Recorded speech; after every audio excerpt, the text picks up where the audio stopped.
സ്വാഗതം. കാണാത്തതും കേൾക്കാത്തതും. എന്തുകൊണ്ടാണ് SFIക്കാർ വിശുദ്ധ കുരിശിനെയും കുമ്പസാരത്തെയും മറ്റും അധിക്ഷേപിക്കുന്നത്?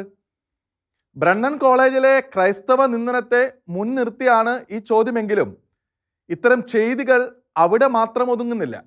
എന്തുകൊണ്ടാണ് മറ്റു ചിലർ വൈദികരെയും സന്യസ്തരെയും സഭാവേഷങ്ങളെയും നിന്ദിക്കുന്നത്?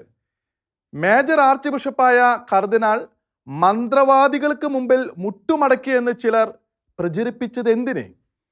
അതേ ചിലർ തന്നെ കർദിനാളിന് മുമ്പിൽ ശുശ്രൂഷ ചെയ്ത വൈദികരെ മന്ത്രവാദികൾ എന്ന് ആക്ഷേപിച്ചതും എന്തിനെ? ഇതെല്ലാം കൂടിയാലോചനയുടെ ഫലമല്ല, പക്ഷേ ഇത് ചെയ്യുന്നവരുടെ എല്ലാം മനസ്സിൽ കൂടിച്ചേർന്നിരിക്കുന്ന ദുഷ്ടത ഒന്നു തന്നെയാണ്. പൊതുവെ പറഞ്ഞാൽ തിരുവോസ്തിയെ നിന്ദിക്കുന്ന പൈശാചിക സേവക്കാരുടെ അതേ തിന്മ യേശുവിനെ നേരിട്ട് തൊടാൻ കഴിയാത്തതിനാൽ ആ ദുഷ്ടതയുടെ കരങ്ങൾ തങ്ങളുടെ കുടുക്കിലാക്കിയ മനുഷ്യരുപയോഗിച്ച് സൃഷ്ടപ്രതീകങ്ങളെയും അടയാളങ്ങളെയും സാദൃശ്യങ്ങളെയും ആക്രമിക്കുന്നു. ലക്ഷ്യവും ഒന്നു തന്നെ, വിശ്വാസികളെ വഴിതെറ്റിക്കുക. തങ്ങൾ പറഞ്ഞു വെക്കുന്നതെല്ലാം സർവരും വിശ്വസിക്കുമെന്ന ധാരണയാലല്ല, എന്നാൽ വിശ്വാസത്തിനെതിരെ പുകമറ സൃഷ്ടിക്കുക, പരമാവധി പേർക്ക് ഇടർച്ച വരുത്തുക എന്നതാണ് ഇക്കൂട്ടരുടെ ഉന്നം. വിശുദ്ധ കുരിശിനെയും കുമ്പസാരത്തെയും അധിക്ഷേപിക്കുന്നവരുടെ വിട്ടുമാറാത്ത ഉള്ളിലിരിപ്പാണ് കുരിശു വിരുദ്ധത. കാരണം യേശുവിൻ്റെ കുരിശ് ആവശ്യപ്പെടുന്ന ഒന്നും അവർക്ക് ദഹിക്കുന്നതല്ല. യേശുവിനെ സ്വീകരിച്ച് രക്ഷ നേടണമെന്ന കുരിശിൻ്റെ പാഠം അവർ സ്വീകരിക്കുന്നില്ല. കുരിശ് ആവശ്യപ്പെടുന്ന എളിമയുടെയും ക്ഷമിക്കലിൻ്റെയും നിയമവും അവർക്ക് സ്വീകാര്യമല്ല. അവയുടെ നാട്യങ്ങളാകാം എന്ന് മാത്രം കുമ്പസാരത്തിൽ അന്തർലീനമായ പാപബോധ സങ്കല്പങ്ങളിൽ അവർ വിശ്വസിക്കുന്നില്ല. പാപം ഏറ്റുപറഞ്ഞ് ദൈവത്തോട് പാപമോചനം തേടുക എന്നത് അവർക്ക് സമ്മതമല്ലാത്ത കാര്യം. ഈ ക്രൈസ്തവ വിശ്വാസങ്ങളെയും നിയമങ്ങളെയും നിന്ദിച്ചു കാട്ടുന്നത് ഒരു വശത്ത്, തങ്ങൾക്കൊപ്പമുള്ളവരെ ആവേശഭരിതരാക്കാൻ, മറുവശത്ത് പുത്തൻ തലമുറകളെയും ഇളപ്പക്കാരെയും കഴിയുമെങ്കിൽ ആകർഷിക്കുകയോ ആശയക്കുഴപ്പത്തിലാക്കുകയോ ചെയ്യാൻ കുറഞ്ഞ പക്ഷം അവരുടെ മനസ്സുകളിൽ ഇത്തരം ഒരു ചിന്തയോ ശങ്കയോ നിക്ഷേപിക്കാം. കാലങ്ങൾക്കു ശേഷം അത് വിശ്വാസ നിഷേധത്തിലെത്തുമ്പോൾ തങ്ങളുടെ സംഘത്തിനു നേട്ടം.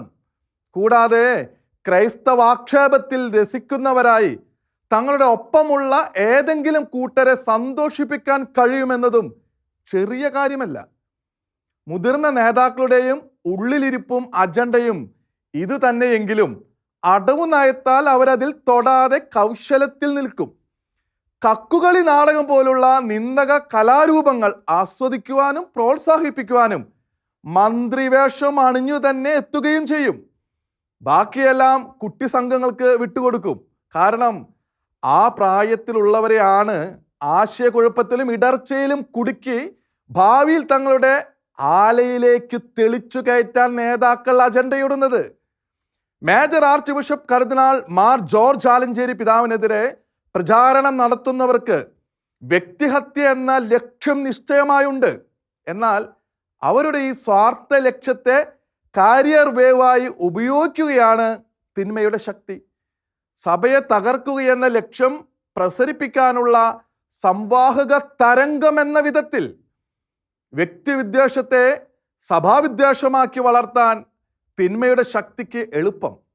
നാളുകൾക്ക് മുമ്പെന്നോ മാർ ജോർജ് ആലഞ്ചേരി പിതാവിനെ മന്ത്രവാദികൾ മുട്ടേൽ നിർത്തിയെന്ന് പ്രചരിപ്പിച്ചതിന് പിന്നിൽ എത്ര വിഭാഗങ്ങൾ ഒന്നിച്ചു എന്ന് സൂക്ഷിച്ചു നിരീക്ഷിച്ചാൽ മനസ്സിലാകും.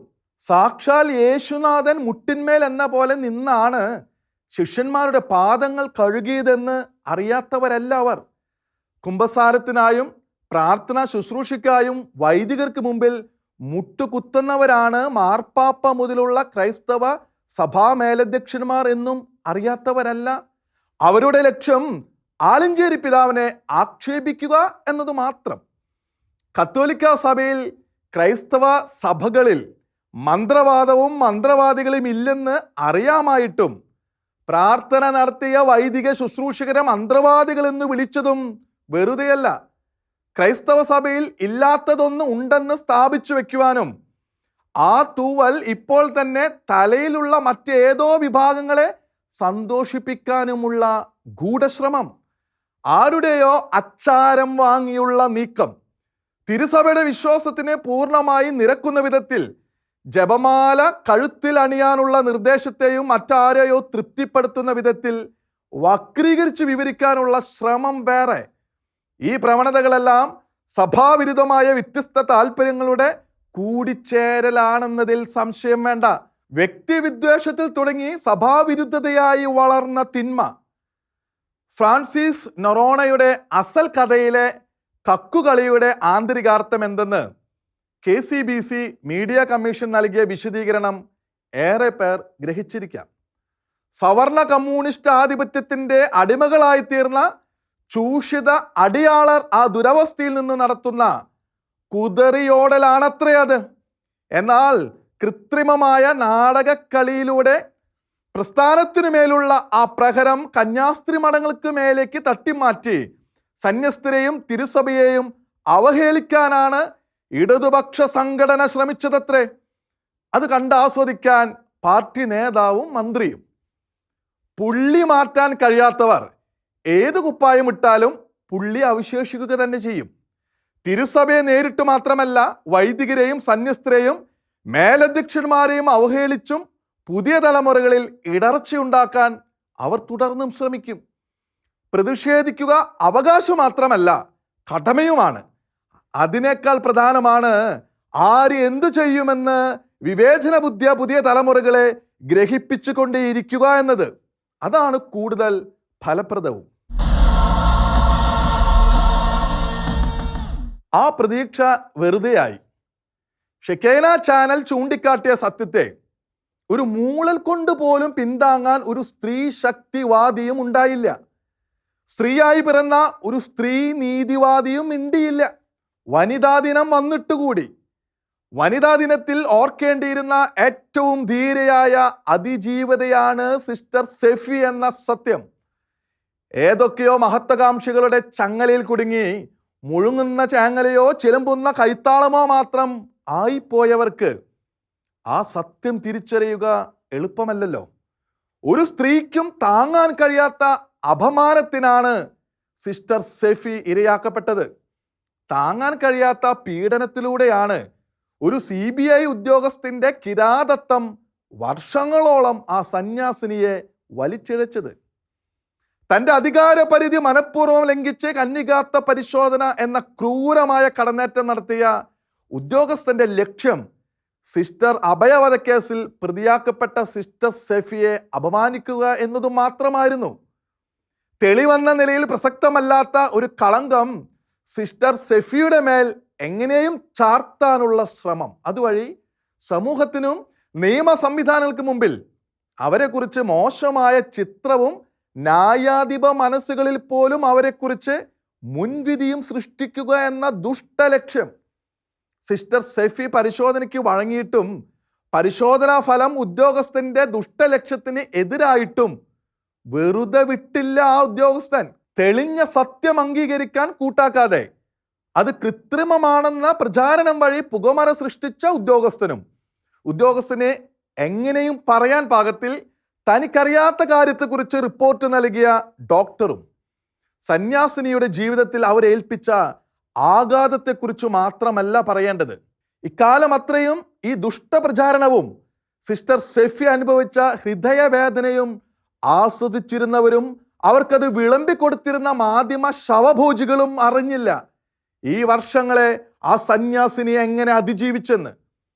സ്വയം ധീരരെന്നും ക്യാമറെന്നും കരുതുന്ന ഇക്കൂട്ടരിൽ പലരും പോലും ജീവിതത്തെ തള്ളിപ്പറയുമായിരുന്ന അത്ര വേദനയിലും അപമാനത്തിലും സ്വന്തം ജീവിതത്തെയോ സിസ്റ്റർ സെഫി തള്ളി പറഞ്ഞില്ല.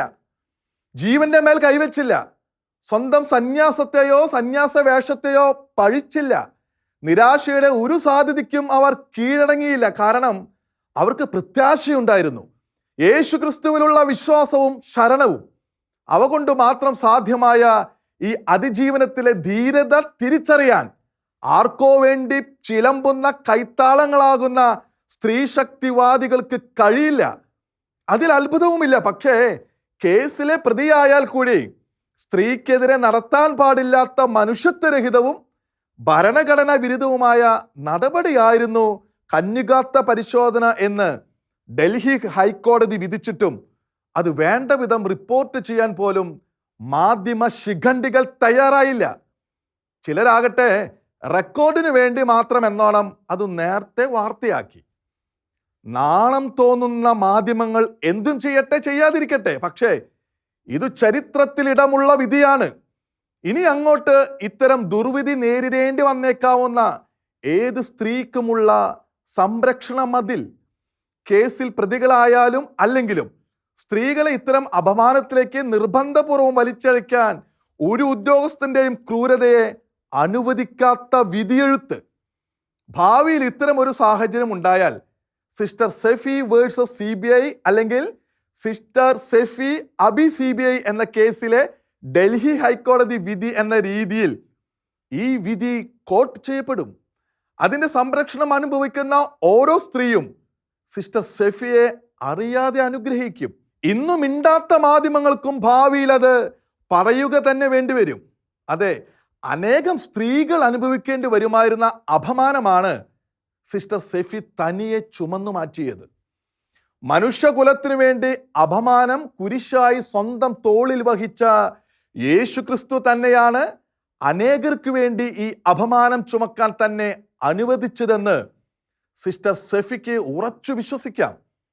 വിശുദ്ധ അൽഫോൺസയുടെ സഹനധീരതയോ വിശുദ്ധ അമ്മ ത്രേസ്യയുടെ യോഗാത്മകതയോ സിസ്റ്റർ സെഫി ആർജിച്ചിട്ടില്ലായിരിക്കാം. എങ്കിലും നിരാശയിൽ അധപതിക്കാതെ വിശ്വാസത്തിൽ നിലനിന്ന ധീര അതിജീവിത തന്നെയാണവർ. സിസ്റ്റർ സെഫിയോട് ആരും സഹതപിക്കേണ്ട. സിസ്റ്ററിന് ആരുടെയും സഹതാപം ആവശ്യവുമില്ല. കാരണം നിശ്ചയമായും നമുക്ക് പറയാം, സിസ്റ്റർ സെഫി നിലനിന്നത് ദൈവത്തിന്റെ മഹത്വത്താൽ, അവിടുത്തെ സാന്നിധ്യത്താൽ തന്നെയാണെന്ന്. കാണാത്തതും കേൾക്കാത്തതും അടുത്ത ആഴ്ച ഇതേ സമയം.